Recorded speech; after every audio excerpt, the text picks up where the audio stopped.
Hey everyone, Cassius here, welcoming you back to the Shakespeare Minute. Today is another episode of Shakespeare Themes, the Three Kings of the Henriad.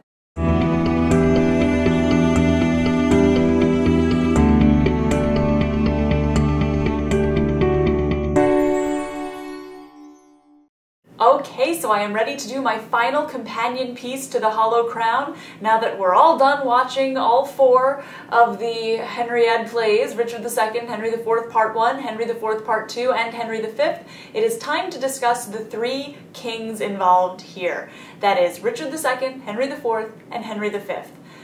Now, there's lots to say about these guys, and I could go on for hours, but I promise you I won't. What I want to talk about today is my overarching theory of these three guys, which essentially says that if you take Richard II's skill set, Henry IV's completely non-overlapping skill set, and combine them, you get Henry V's skill set. Now, this doesn't really speak to what these three guys choose to do with their skills. There are definitely things that, say, Henry V does that neither of his predecessors really could have done by themselves. There are things that his predecessors could have done but wouldn't have done, etc. So it's just interesting to see how the skill sets sort of come together and how you can trace the things that Henry V is able to do back to the things that his predecessors have done. He definitely gets a lot of his ideas and a lot of his stuff, calls back to the previous two kings. So first off, let's talk about the two guys being summed together here. That is Richard II and Henry IV. Richard II has what I like to call the easy power. He was born into the kingship. He's comfortable with it in a way that none of the other kings in any of Shakespeare's plays really are. But he has the majesty. He has the rhetorical power. He has that personally intoxicating vibe about him that really gets everyone to feel very strongly about him. Obviously, he's overthrown, and not everyone feels positively towards him, but he is the king. And when he walks into the room, he's the one in charge, and that's a big part of actually why he ends up sort of losing his power, is because of that, because he can't compromise, he can't deal in the real world of the nitty-gritty of politics, because he believes that ultimately, he speaks directly to God, and if he really truly feels strongly about something, that is the right thing. So it becomes problematic when he is so inflexible about things, but that's what Richard has, and it is actually a strength.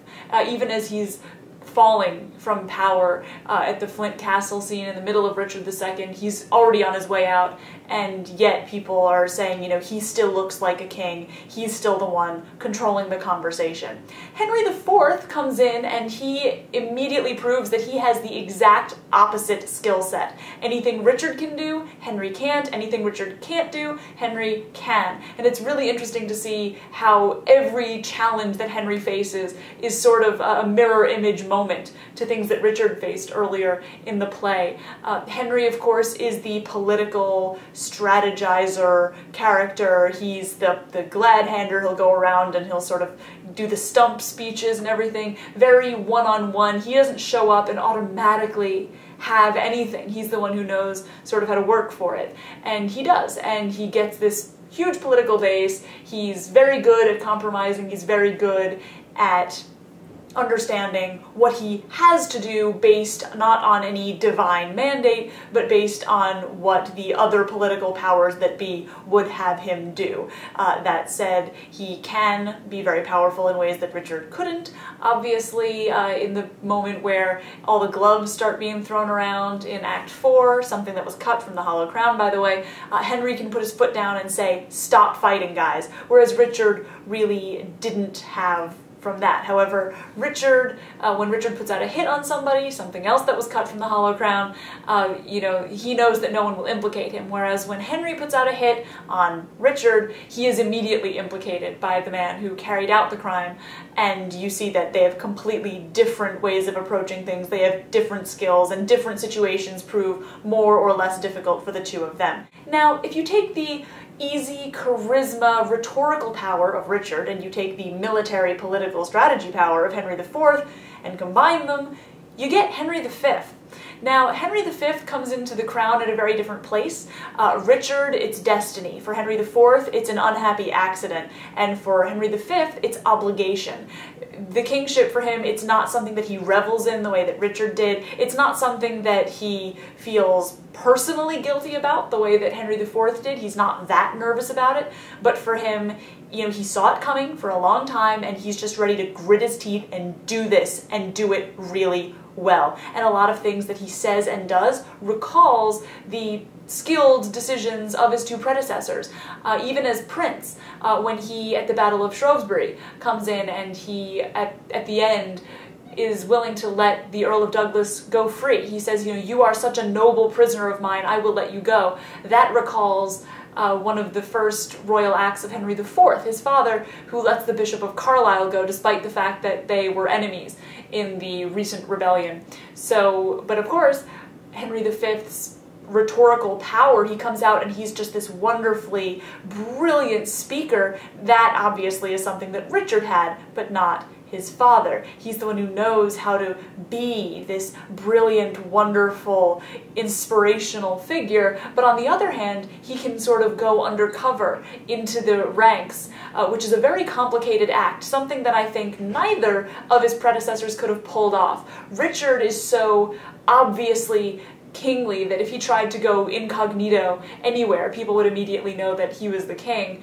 But his father would have been too nervous to do something like this. He was so tense about holding on to his power, he would never have done that. And of course, Bolingbroke would have gone into the ranks with people before he became king, when he was not so nervous about this, but he wouldn't have felt any need to hide himself because he didn't have that kind of charmed majesty. He wouldn't have put people off their game the way that someone like Henry V or Richard II would have. So that act sort of blends the two skill sets and shows that he's a different type, and not everything that he does can be directly traced back to either of them. Though if you really want the textual culmination and where I go when I want to prove that this summation is correct, you have to look at the ceremony speech before the big battle in Henry V. He talks about ceremony. Henry V says, ceremony is all a king has. There's all this pomp and circumstance, but that's all nonsense because ceremony can't do anything. I can't command the health of my citizens, even though I can command them. And so what can I really affect in this world? Ceremony is great and it's nice and it's pretty, but it doesn't do very much. And this is a lot like Richard's realization when he says, you know, I live with bread like you, taste grief, feel want, need friends. How can you say I am a king? I'm really no different. And then, of course, Henry V continues in the ceremony speech to talk about how hard it is to sleep when you're the king, because you have all this stuff going on that gets you really tense, which, of course, is a direct rehash of the Henry IV Part 2, Uneasy Lies the Head That Wears the Crown speech from Henry IV.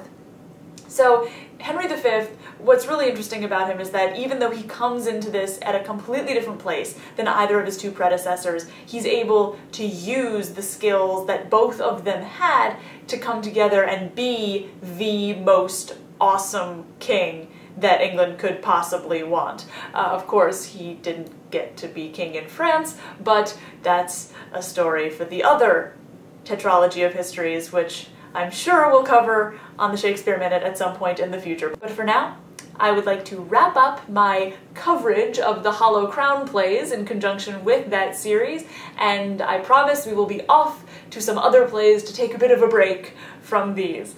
So next time we can look forward to a bit of Othello, which I have not yet talked about. I'm very excited about that. So, without further ado, for the Shakespeare Minute, I'm Cassius. Till next time, think of the world.